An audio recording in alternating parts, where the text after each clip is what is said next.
Dear students, welcome back to my YouTube channel the English diary. और आज हम बात कर रहे हैं द रैप लेसन के पार्ट 2 क्वेश्चन आंसर्स की।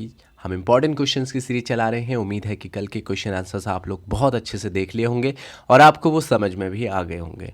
तो आज कुछ और इंपॉर्टेंट क्वेश्चंस को यहाँ पर डिस्कस करते हैं और देखते हैं कि किस तरह से जो बोर्ड एग्ज़ाम है या प्री बोर्ड है या हाफ ईयरली है उनमें किन क्वेश्चंस को अक्सर लिया जाता है और आप इनको आसानी से समझ सकते हैं। इन वीडियोस को बार बार देख सकते हैं और प्लीज़ चैनल को सब्सक्राइब ज़रूर करें, शेयर करें अपने फ्रेंड्स के साथ, अपने दोस्तों के साथ, अपने क्लासमेट्स के साथ और सभी तक इस वीडियो को पहुंचाने की कोशिश करें, क्योंकि मैं कोशिश कर रहा हूं कि जिस तरह से पूरी आपके सिलेबस को क्लास 12 के सभी स्टूडेंट तक पहुँचाया जाए ताकि वो ईजी लैंग्वेज में इन क्वेश्चन आंसर्स को याद कर सकें। तो देखिए बच्चों, आज आपका 5th क्वेश्चन है। कल हम 4 क्वेश्चन डिस्कस कर चुके हैं। द फर्स्ट क्वेश्चन इज, जो कि टुडेज क्वेश्चन है, आज का जो पहला प्रश्न है वो है when did the iron master realise his mistake.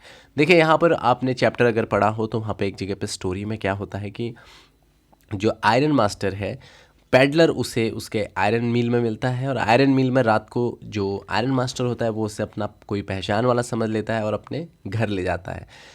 तो लेकिन जब दूसरे दिन घर ले जाता है तो दूसरे दिन सुबह की रोशनी होती है और काफ़ी ज़्यादा उसको नहलाया धुलाया जाता है। तो उसके बाद आयरन मास्टर को ये पता चलता है कि उससे रात को चूक हो चुकी है। तो यहाँ क्वेश्चन में यही पूछा गया है कि when did the iron master realise his mistake, यानी आयरन मास्टर को अपनी गलती का एहसास कब हुआ। तो देखिए यहाँ पर the iron master looked at the peddler in the broad daylight of the morning, यानी जो आयरन मास्टर है जब उसने जो पैडलर है उसे ब्रॉड डे लाइट में सुबह के टाइम देखा। Now he has been washed, अब वो एकदम धुल चुका था, यानी वो नहा चुका था। हिज हेयर वॉज कट, अब उसके बाल जो है वो कट चुके थे। ही हैड बीन शेव्ड, और उसने दाढ़ी बना ली थी, ठीक है, यानी उसने शेविंग कर ली थी।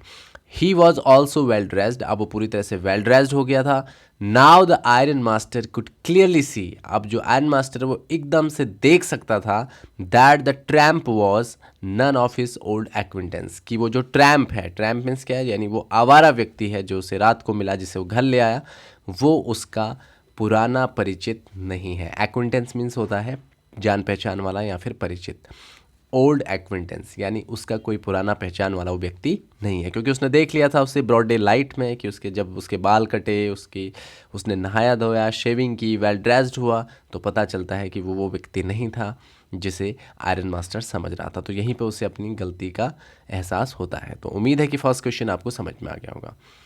आई होप सो कि आप इन सारी वीडियोस को देख रहे होंगे और आपको बहुत अच्छे से ये याद भी हो रहे होंगे। अगर एक बार देखने से समझ ना आए तो बच्चों दोबारा देखें, 3 बार देखें, आसानी से याद भी हो जाएगा, समझ भी आ जाएगा। नेक्स्ट क्वेश्चन है, why did the peddler decline the iron master's invitation to come his home. रात के समय जब पैडलर आयरन मिल में जाता है तो वहाँ पर आयरन मास्टर इंस्पेक्शन के लिए गया होता है, तो देखता है कि वहाँ कोई पैडलर है और ये उससे अपना परिचित समझता है, तो इसको कहता है कि मेरे घर चलो, इसको इनवाइट करता है।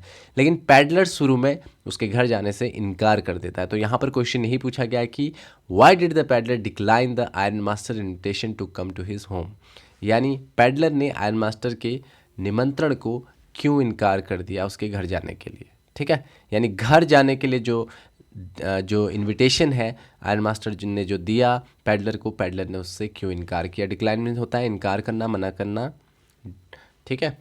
अब देखिए यहाँ पर आंसर क्या है, क्यों उसने मना किया। The peddler was feeling embarrassed, सबसे पहली बात कि उसको बड़ी शर्म आ रही थी, यानी वो एकदम शर्म महसूस कर रहा था उनके घर जाने में, या फिर आप इसको इस तरह से भी समझ सकते हैं कि वो घबरा रहा था। एम्बेरस क्यों हुआ था, आपको पता ही है कि वो एक क्रॉप्टर के यहाँ से पैसे चुरा के भागा था, तो उसको लग रहा था कहीं कुछ गड़बड़ ना हो जाए। तो पहली बात वो काफ़ी घबरा रहा था या फिर शर्म महसूस कर रहा था उनके घर जाने में। He had the croppers stolen money in his pocket, तो उसके जेब में क्या था, he had the croppers stolen money, यानी जो पैसे उसने क्रॉप्टर के यहाँ से यानी उस बूढ़े किसान के यहाँ से चुराए थे वो उसके जेब में थे। तो इसी वजह से वो घबरा रहा था या एम्बेरस फील कर रहा था।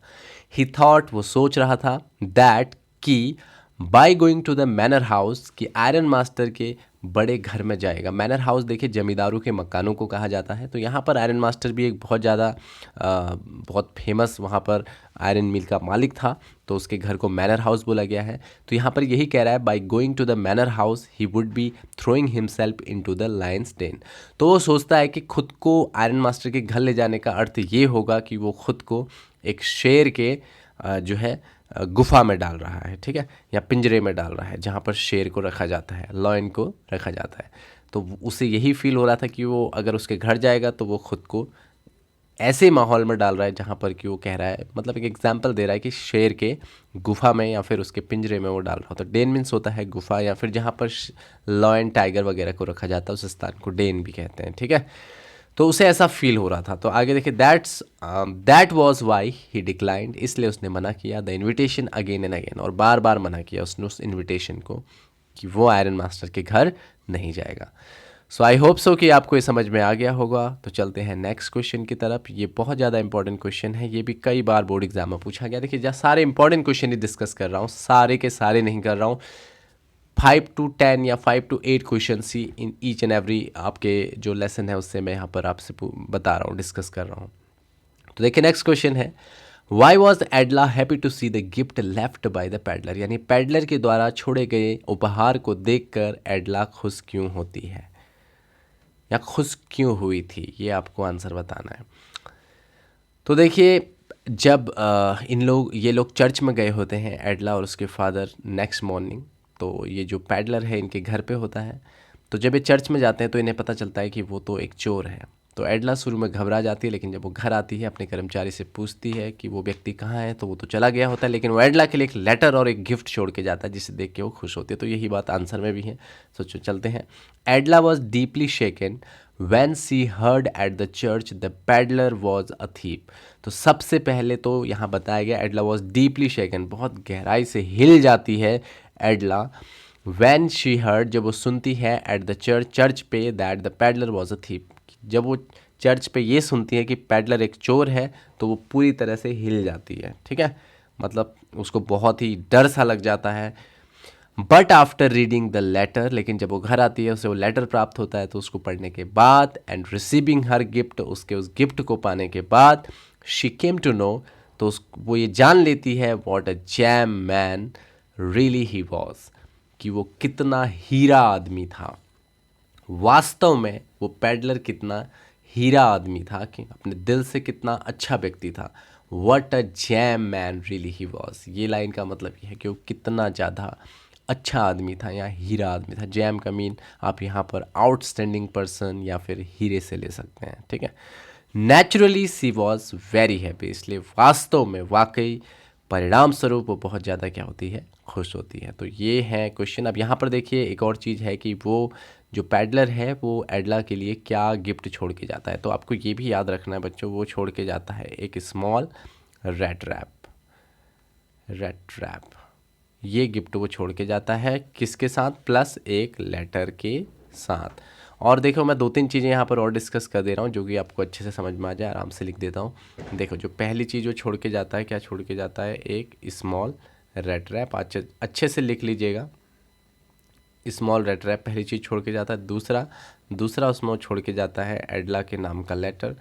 तीसरा क्या छोड़ के जाता है, तीसरा वो छोड़ के जाता है 30 क्रोनर, जो कि उसने उस क्रॉफ्टर के यहाँ से चुराए थे, वो भी देके जाता है, और उसमें लिख के भी जाता है कि ये पैसे वो उसे वापस कर दें।